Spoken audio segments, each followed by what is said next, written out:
préliminaire, je voudrais dire que je regrette quand même qu'il n'y ait pas un drapeau français dans la salle. On peut avoir le drapeau européen et le drapeau français également dans la salle. Ça aurait été bien dans le cadre d'une élection européenne, certes, mais dans un cadre national. Donc la question en tant que telle, c'était à quoi bon l'Union européenne dans la mondialisation? Est-ce que ça peut être un atout? Est-ce que c'est un handicap? Au-delà de cette question, il faut quand même se replacer dans le contexte, c'est-à-dire que pourquoi on a fait l'Union européenne? L'Union européenne, on l'a fait pour la paix, certes, mais on l'a fait aussi pour être un démultiplicateur de la puissance de l'ensemble des États membres qui la constituent. Il n'y a pas un peuple européen, il y en a 28. Il y aura bientôt 27 peuples au sein de l'Union européenne, puisque nos amis britanniques ont décidé de partir. Et donc, en fait, il y a 27 peuples européens. Et l'objectif de l'Union européenne, c'est d'avoir à chaque fois un atout supplémentaire pour l'ensemble de ces peuples, pour l'ensemble de ces États membres, afin de faire en sorte d'avoir une capacité de taille critique pour agir dans la mondialisation. Or, ce qu'on remarque effectivement, c'est que l'Union européenne actuellement est en crise économique, en crise sociale, en crise d'identité. Quand je dis identité, ce n'est pas forcément les identités nationales, c'est aussi en crise d'identité par rapport au projet européen. Et pourquoi ? Parce qu'en fait, l'Europe, actuellement, n'agit plus. Et ce qui guette l'Europe, le danger qui la guette actuellement, c'est la sortie de l'histoire. Et l'Europe risque de sortir de l'histoire tout simplement parce qu'en fait, elle n'a plus de projet. Elle n'a plus de projet parce qu'aussi, elle ne sait plus d'où elle vient. Elle ne revendique plus rien d'autre que le fait d'être une zone de libre-échange où les individus consommateurs interchangeables les uns aux autres auraient comme seule ambition de pouvoir accumuler le plus possible de biens matériels. On ne peut pas construire une société, on ne peut pas construire un projet politique là-dessus. C'est pourquoi il faut retrouver le sens de la civilisation, le sens de nos racines. C'est ce que nous proposons chez les Républicains. Donc cela suppose effectivement de savoir qui nous sommes, de l'affirmer, ce qui nous permettra aussi de proposer un projet politique à l'ensemble des Européens, et y compris à ceux qui font le choix de venir vivre en Europe, ce que nous ne faisons pas depuis 40 ans.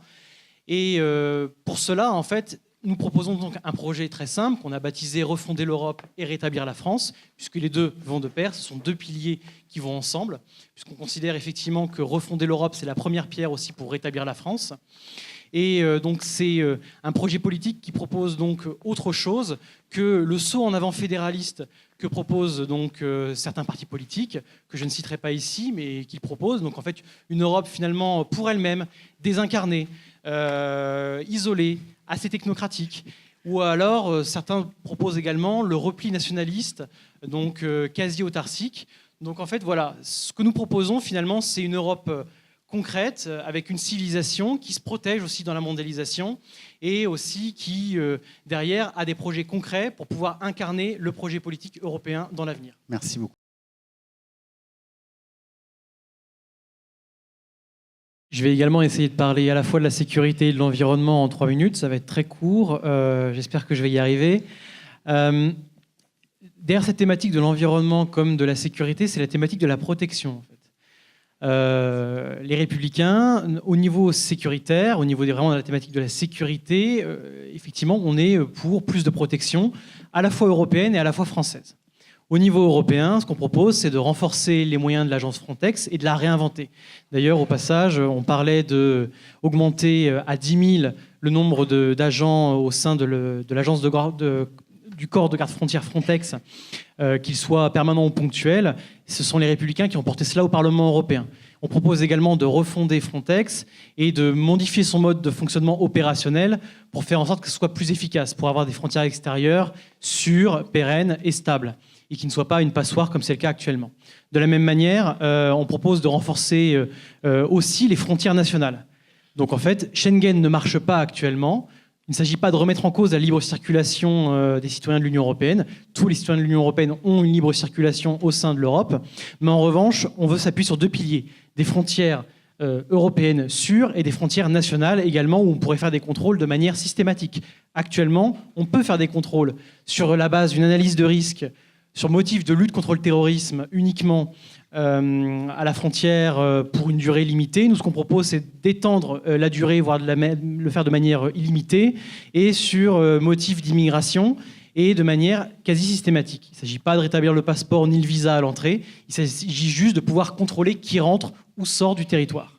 De la même manière, puisque la France contribue énormément à la sécurisation du continent européen par ses interventions en termes d'opérations extérieures, que ce soit au Sahel, au Moyen-Orient ou en Méditerranée, plutôt qu'une armée européenne qui serait véritablement une chimère, parce qu'en fait, il y a aussi une thématique centrale au cœur de cette armée européenne, c'est la question de l'arme nucléaire. La France, après la sortie du Royaume-Uni, sera la seule puissance avec l'arme nucléaire en Europe. Et qui va décider du coup d'appuyer sur le bouton nucléaire? Le président de la Commission, le commissaire à la défense, le chancelier allemand, ou la chancelière allemande en l'occurrence, le président de la République française. Ça n'est pas sérieux, surtout qu'il y a beaucoup de pays qui sont contre l'arme nucléaire. Donc en fait, ce qu'on propose, c'est plutôt un fonds européen de défense, c'est-à-dire que tous les pays européens financeraient ce fonds européen de défense et ensuite participeraient au financement des opérations extérieures, donc aux opérations extérieures menées par la France. Et au niveau environnemental, notre principale mesure, c'est la barrière écologique. Actuellement, l'Union européenne a fait l'effort de baisser ses émissions de CO2 de manière drastique. Le problème, c'est qu'en fait, ailleurs, ça n'est pas le cas. Et nous importons chaque année, dans le cadre de la mondialisation, pour 2 milliards de tonnes de CO2 venant principalement d'Asie.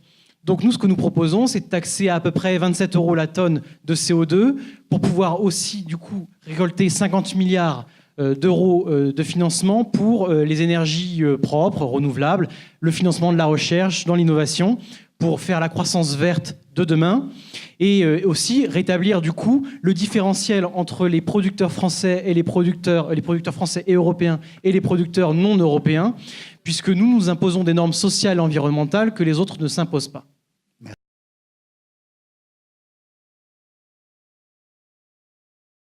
Je vais répondre sur 2 questions, donc principalement donc le numérique et les fichiers S. Sur les autres questions, après, bon, on peut toujours effectivement, mais ça serait vraiment très long à expliquer la position. Sur le numérique, effectivement, l'Europe actuellement est un nain au niveau numérique. Tout simplement parce que l'ensemble des grandes firmes numériques et des technologies de demain de manière générale sont soit aux États-Unis, donc les fameux GAFAM, soit en Chine, dont j'ai oublié l'acronyme, donc ne me le demandez pas. Et le problème, en fait, c'est que en Europe, on n'a pas su déployer effectivement des industries qui puissent se déployer effectivement dans le numérique, tout simplement parce qu'on n'a pas donné les moyens juridiques et financiers à des entreprises, à des start-up européennes, comme on aime dire de nos jours, pour atteindre la taille critique au niveau du marché mondial. Tout simplement parce que déjà, le droit de la concurrence qui a été imaginé dans les années 80 était adapté à cette époque. À l'époque, il faut quand même se souvenir qu'en gros, la plupart des secteurs étaient monopolistiques. Donc il s'agissait de desserrer un petit peu l'étreinte monopolistique pour favoriser le consommateur. Désormais, en voulant favoriser le consommateur, finalement, on le dessert. On le dessert comment? Parce que finalement, des oligopoles hors Union européenne se sont constitués et sont quasi monopolistiques désormais en Europe également.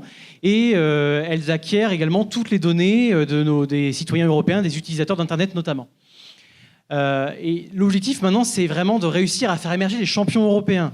Il n'est pas encore trop tard dans tous les domaines, il y a des moyens de le faire. Et donc, une idée, c'est réussir à mettre une taxe d'égalisation des GAFAM au niveau européen pour financer un fonds d'investissement dans l'intelligence artificielle et dans le numérique.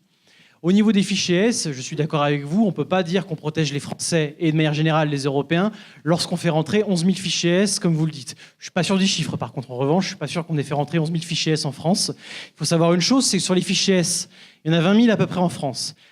La moitié à peu près, ce sont des agents étrangers, c'est-à-dire en fait des agents au service des États-Unis, de la Chine, d'Israël, de la Russie, etc.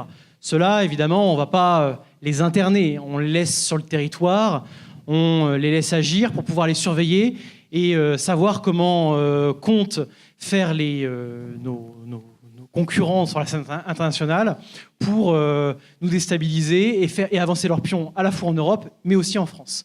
En revanche, il y a effectivement la question des fichiers S pour radicalisation islamiste. Là, effectivement, il y a une véritable menace. Déjà, la première chose à faire, c'est effectivement, on pourrait interner l'ensemble des fichiers S les plus dangereux parce qu'ils constituent une véritable menace pour la sécurité nationale. Nous sommes en guerre contre le terrorisme islamique, nous sommes en guerre contre l'islamisme. Il ne faut pas l'oublier, nous avons eu énormément de morts en France depuis 2012. Et ce n'est pas parce qu'il y a un petit peu de répit ces derniers temps, parce que notamment l'État islamique est affaibli puisqu'il a perdu ses positions territoriales au Moyen-Orient, qu'il faut l'oublier.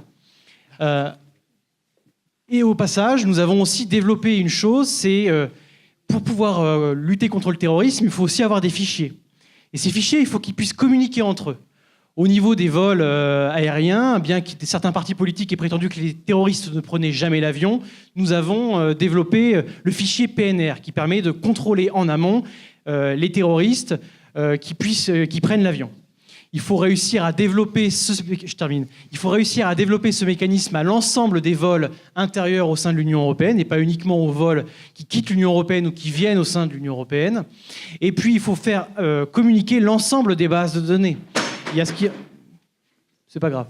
Il y a ce qu'on appelle un paquet interopérabilité au niveau du Parlement européen. C'est-à-dire qu'en fait, il y a une dizaine de bases de données, 7 ou 8 exactement, je crois, de bases de données donc, de lutte contre le terrorisme et la criminalité organisée de manière générale, qui...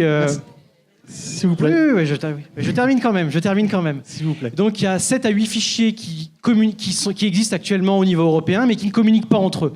L'idée, c'est de les faire communiquer pour rendre les services de protection des frontières et policiers, gendarmes, douaniers de manière générale plus efficaces. Et c'est ce que nous portons également au Parlement européen.